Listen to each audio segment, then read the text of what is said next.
NEET छात्रा मामले से जुड़ा एक नया अपडेट सामने आया है कि सम्राट चौधरी ने अपने सोशल मीडिया हैंडल्स पर पोस्ट कर यह जानकारी साझा की है कि उन्होंने सीबीआई जांच के लिए जो है केंद्र सरकार से मांग किया है और बिहार सरकार के मुखिया मतलब बिहार के मुख्यमंत्री नीतीश कुमार के तरफ से भी सीबीआई जांच का मांग किया गया है। लेकिन सीबीआई जांच का मांग अब जो उठा है, इससे पहले एसआईटी ने जो कार्रवाई की है और बिहार पुलिस की एसआईटी टीम के द्वारा जो अब तक सारे रिपोर्ट सामने आए हैं, जो अब तक के सारे फैक्ट सामने आए हैं, इस पर हम एक बार बात करने आए हैं और ये जानने आए हैं कि अभी तक इस मामले में क्या क्या ऐसा क्वेश्चनिंग्स है, क्या क्या ऐसा रिपोर्ट है जिसकी कि देखी अनदेखी कहीं ना कहीं हो रही है। तो मामला यह है कि 29 जनवरी को पीड़िता के परिवार को बिहार के डीजीपी के द्वारा फोन किया जाता है। विनय कुमार के यहां से फोन आता है कि आप लोगों को 30 जनवरी मतलब कल के दिन में हमारे आवास पर आना है। पीड़िता की परिवार उस न्याय के उम्मीद में डीजीपी के यहां पहुंचते हैं और डीजीपी के यहां से निकलते हुए एक तस्वीर सामने आती है जिसमें पीड़िता की मां रो रो करके चिल्ला चिल्ला के ये कहती हैं कि हम लोगों के ऊपर ये दबाव बनाया जा रहा है कि आप लोग मान लीजिए कि ये केस जो है सुसाइड है, उस बच्ची ने खुद को खत्म किया है, उनके साथ कोई जोर जबरदस्ती नहीं हुई है, ऐसा पीड़िता की मां और पीड़िता के परिजनों का कहना है। इसके साथ ही कुछ सवाल इसके पीछे खड़े होते हैं और सवाल खड़े होते हैं उस स्थिति पर जिसमें कई एक तथ्यों की कहीं ना कहीं देखी अनदेखी हो रही है, जो कि किसी भी न्याय के मामले में नहीं होना चाहिए।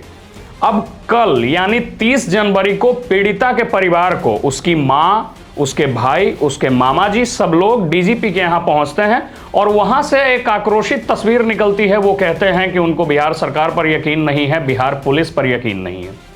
सेम डेट में मतलब 30 जनवरी के ही दिन पीड़िता के फुफेरे भाई को उसका परीक्षा छुड़वा करके बिहार पुलिस के द्वारा बुलवाया जाता है। मतलब 29 जनवरी को रात के 11 बजे पीड़िता के फुफेरे भाई को फोन जाता है और कहा जाता है कि किसी भी स्थिति में कल आपको पटना में मौजूद रहना है प्रशासन के आगे।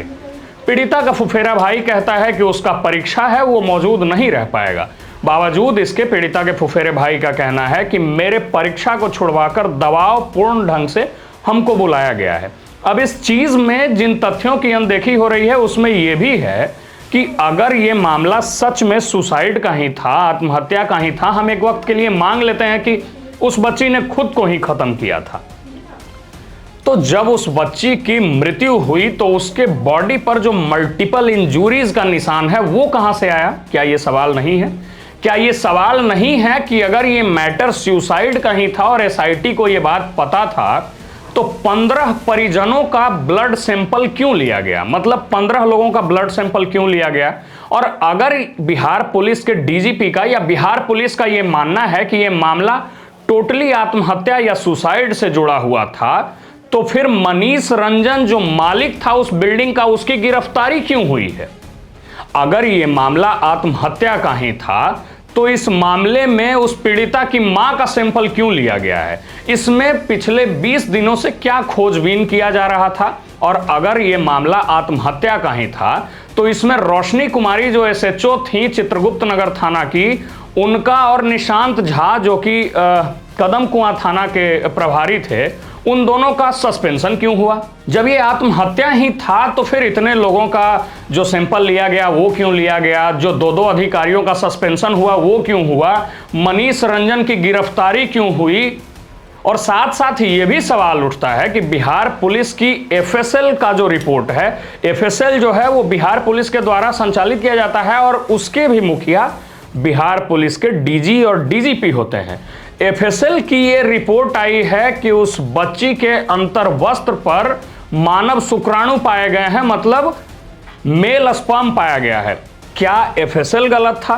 क्या एफएसएल की रिपोर्ट गलत थी या अब डीजीपी गलत है? क्योंकि सवाल तो उठता है, अगर उसके साथ कोई जबरदस्ती नहीं हुआ था तो क्या मेडिकल बोर्ड गलत था जो कह रहा था कि sexual abuse can't be denied? क्योंकि मेडिकल बोर्ड में 3 डॉक्टर्स की टीम ने पहले पीएमसीएच फिर एम्स से ये रिपोर्ट भेजा है, पूरे तरीके से ये रिपोर्ट दिया गया है कि उस बच्ची के साथ कहीं ना कहीं दुष्कर्म हुए थे। पोस्टमार्टम की रिपोर्ट ये बताती है कि उसके शरीर पर जो है हिंसा के निशान है, संघर्ष के निशान है, शारीरिक संघर्ष हुआ है, हिंसा हुआ है। उसमें यह तक लिखा गया है कि पेनिट्रेशन के बारे में भी ऐसा नहीं कहा जा सकता है कि नहीं हुआ है।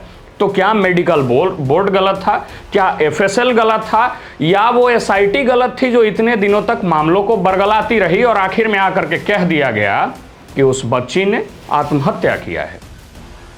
सवाल फिर खड़ा होता है उस न्याय प्रणाली पर भी कि कैसे यकीन करें लोग उस स्थिति का जिसमें कि एक तरफ उन्हीं के विभागों का रिपोर्ट कुछ कहता है और दूसरे तरफ बिहार पुलिस के मुखिया का कहना है कि आप ये मान लीजिए कि आपकी बच्ची के साथ सुसाइड हुआ है। और ये हम नहीं कह रहे हैं, उस बच्ची के परिजनों का ये साफ साफ कहना है। उस बच्ची के परिजन का जानते हैं क्या कहना है? उनकी मां का कहना है, उनके मामा का कहना है कि उनके ऊपर मेंटली प्रेशर बनाया जा रहा है, टॉर्चर किया जा रहा है। और कैसे किया जा रहा है जरा ये भी जान लीजिए। उस बच्ची के फुफेरे भाई को 11 बजे रात में एक रात पहले कॉल कर कहा जाता है कि आप 110 किलोमीटर दूर से अगले ही दिन प्रशासनिक विभाग के आगे आकर के अपना रिपोर्ट दीजिए, अपना जो है मेडिकल जांच करवाइए। और सेम डे कह दिया जाता है कि उसके साथ आत्महत्या हुआ है। तो फिर उसको बुलाया क्यों गया? क्या यह प्रेशर बिल्डिंग नहीं था? उस बच्ची की मां की, जो पीड़िता की मां है, जिसकी बच्ची अब इस दुनिया में नहीं रही, उनकी 1 बजे रात को जाकर के सैंपल लिया जाता है। 12 बजे रात को उनके मामा को फोन करके बिहार पुलिस के द्वारा 1 दिन पहले ही बुलाया जाता है और अगले दिन कह दिया जाता है कि यह मामला पूरे तरीके से सुसाइड का है।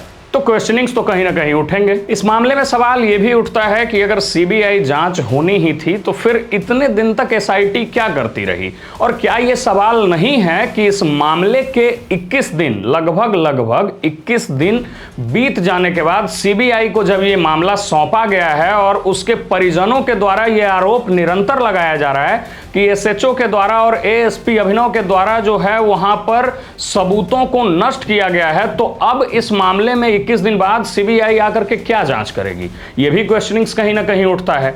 लेकिन साथ साथ सब कुछ जो है न्याय प्रणाली पर यकीन के साथ ही चलता है, विश्वास के साथ ही चलता है। तो विश्वास तो किया जा ही सकता है कि जो इस देश की सबसे बड़ी जांच एजेंसी है वो कहीं ना कहीं इस मामले में न्याय दिलाने का काम करेगी। लेकिन इसी केस में एक कड़ी ये है कि लोग जो है संघर्ष कर रहे हैं, लोग जो है न्याय का मांग कर रहे हैं। और इसका सबसे बड़ा उदाहरण ये है कि उस बच्ची के गांव पतियामा से जहानाबाद तक उसके ग्रामीण और समाज के लोगों के द्वारा हजारों के संख्या में सड़क पर उतरकर एक शांतिपूर्ण ढंग से न्याय का मांग किया जा रहा है। इसके बाद क्या होता है, और जिस एजेंसी को देश का सबसे बड़ा जांच एजेंसी माना जाता है सीबीआई को, उसको अब ये केस ट्रांसफरिंग की तैयारी की जा रही है। बिहार सरकार ने मांग कर लिया है और सीबीआई अब इस केस की जांच संभव है कि करेगी। तो सीबीआई क्या रिपोर्ट्स लाती है और उसमें क्या निकल करके सामने आता है, और जिस एक केस को लेकर के बिहार और पूरे भारत का नजर इस पर टिका हुआ है, कहीं ना कहीं ये महिलाओं के सशक्तिकरण पर भी एक सवाल उठता है कि जो सरकार में महिला सशक्तिकरण को लेकर इतने योजनाएं आ रहे हैं, क्या सही में नारी अब भी इतना असुरक्षित है? तो ये तमाम सवाल हम आप पर छोड़ते हैं। आप अपनी राय कमेंट बॉक्स में बता सकते हैं। बाकी इस खबर में इतना ही। मेरा नाम रमनिक राज है। आप इस वीडियो को मीडिया दर्शन पर देख रहे हैं। बहुत बहुत धन्यवाद।